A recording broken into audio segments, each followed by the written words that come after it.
Well, hi, friends. It's your old pal Papa Dale again. One more time, we are pursuing our study of Bible nutshells, the top 100 plus doctrines and important teachings of the historic Orthodox Evangelical Christian Church. Today's nutshell is number 103, End Times, the Millennium. Now, the purpose of recording these nutshells is to edify the body of Christ, to teach and to strengthen the body of Christ in the doctrine and teachings of the Christian faith. The second reason is very soon there's going to come a rapture, and the Bible-believing Christians will be gone, and people will be scratching their head wondering whether maybe they should have paid more attention to the Bible and who's going to teach him now. Well, these videos can be a legacy of content that the Holy Spirit can direct people to and help them. At least that's my hope and my wish. Who am I? I'm Papa Dale. I am a retired pastor, teacher, theologian, Christian ed director, chaplain. I've done just about everything that a person can do in the Christian church. And I've made a video about me, if you wish to know more. It is titled Papa Dale Intro, video number 0 in this, in all of the playlists Bible related on my YouTube channel. And you should want to know something about anybody who purports to teach you something about the scripture. The Bible says that in the end times there will be many false teachers that rise up, and you need to listen to what they say and compare what they say with what the Word of God teaches, and then make sure that you're in prayer about it as well, and the Holy Spirit confirms this to your heart. Well, I'm putting on my reading glasses so I can see my notes here. And this is Bible Nutshell number 103, the End Times Millennium. Eschatology is the study of events at the eschaton, or the final age in the revealed plan of God. There are different views about how this period is structured based on the understanding of the timing of Christ's second coming. For the most part, the different ideas about the end times are not cardinal doctrines. Salvation does not depend on what position one holds. There are implications that can be taken to extremes, but mostly this is an in-house discussion among Christian brothers. Prominently featured in this discussion are prophetic books and passages such as parts of Daniel, Isaiah, Ezekiel, 1 Corinthians, 1 Thessalonians, 2 Thessalonians, and most all of Revelation. The actual title for Revelation is The Apocalypse of Jesus Christ, apocalypse being the Greek word for revelation. Apocalyptic literature is by definition fraught with symbolic and allegorical language. This makes it all the more imperative that it be read with the plain meaning in mind and as literally as possible when it can be, or it is easy to go wildly far afield with incoherent interpretations. There are 3 historically recognized possibilities for a framework of understanding the events of the end times.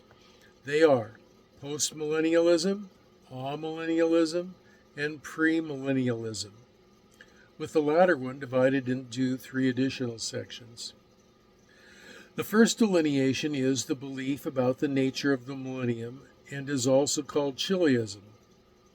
Millennium is a term used for the period of time revealed to the Apostle John in the book of Revelation, the last book of the New Testament. The teaching is that at the end of the age, Christ will establish a 1,000-year reign of the saints on earth, the millennium, before the last judgment, Revelation 20. Postmillennialism is the teaching that we are in the millennium today. The things described in Revelation as leading up to the millennium, the seal, trumpet, and bowl judgments of God upon the earth, and the prophecies of Daniel have already happened. This belief is called preterism. It comes from the Latin praeter, a prefix denoting that something is past or beyond. Adherents of preterism are known as preterists. Historic preterism, also called partial preterism, holds that ancient Israel finds its continuation or fulfillment in the Christian church after the destruction of the temple in Jerusalem in AD 70.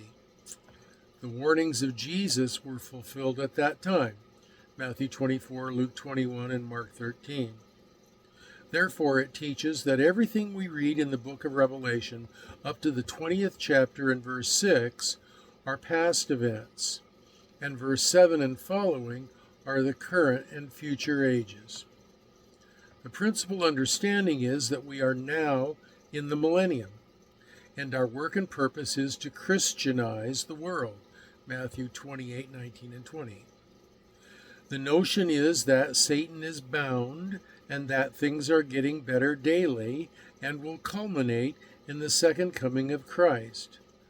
These ideas seem to be supported early on in the history of the church by the continued spread of the gospel across the earth and the scientific and industrial progress of humanity.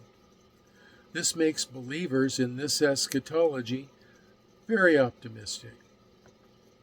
This, in fact, was the eschatology of much of the organized church for centuries, and sadly led to tragic abuses. The problem that arose from this doctrine was the belief that some adherents had that it was the responsibility of the church to establish political and spiritual control over the people. Excuse me, I messed up my notes there.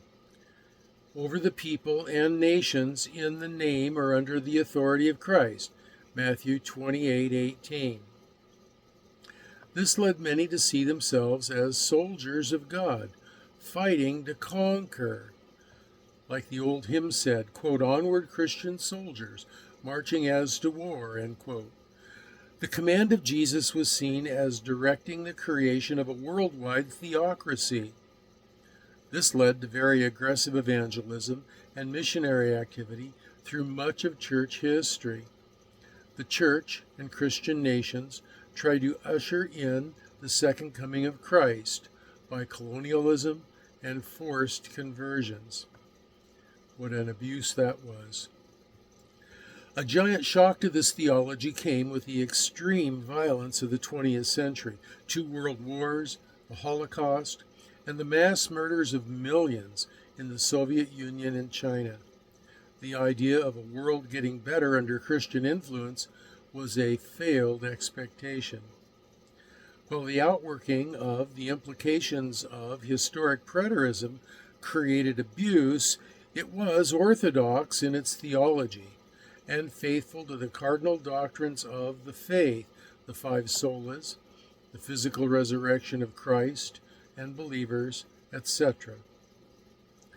There is another form of preterism called full or hyperpreterism, which is heretical. It denies certain central doctrines, such as the future physical resurrection from the dead, the future literal second coming of Christ, no actual end of war or pain. We are now living in the eternal state, according to hyperpreterism, and life will just continue on as it is. There is no objective, biblically exegetical, or historic basis for this doctrine. It is clearly a perversion of the core gospel teachings. That's postmillennialism. Now, amillennialism. Amillennialism is a long-standing, highly non-literal interpretation of prophecy. It has a wide variety of spiritualized interpretations and is often dubbed the idealist approach. One of the few universally held ideas among idealists is the denial that an earthly millennium of universal righteousness and peace will ever come. Many idealists believe that the New Testament concept of the millennium is a spiritual state of heavenly bliss, either preceding the resurrection or replacing the resurrected state altogether. Furthermore, some teach that a spiritualized millennium has already begun, and that it is identical with the church age.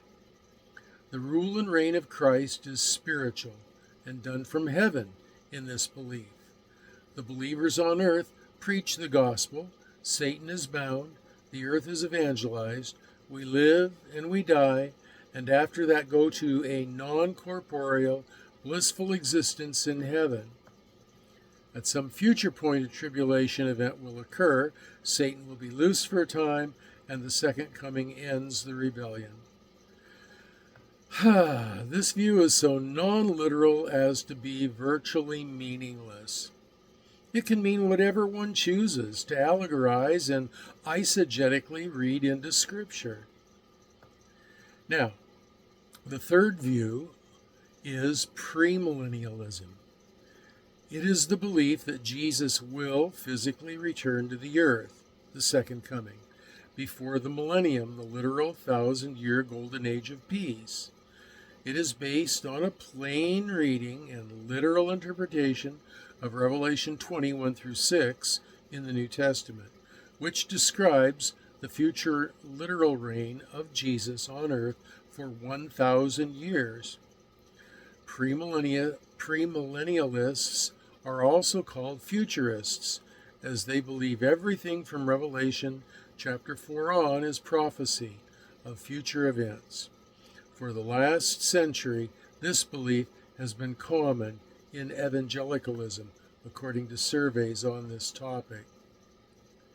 Futurists say the book of Revelation is outlined by Jesus Christ to the Apostle John in chapter 1, verse 19, quote, "Write the things which thou hast seen, and the things which are, and the things which shall be hereafter," end quote.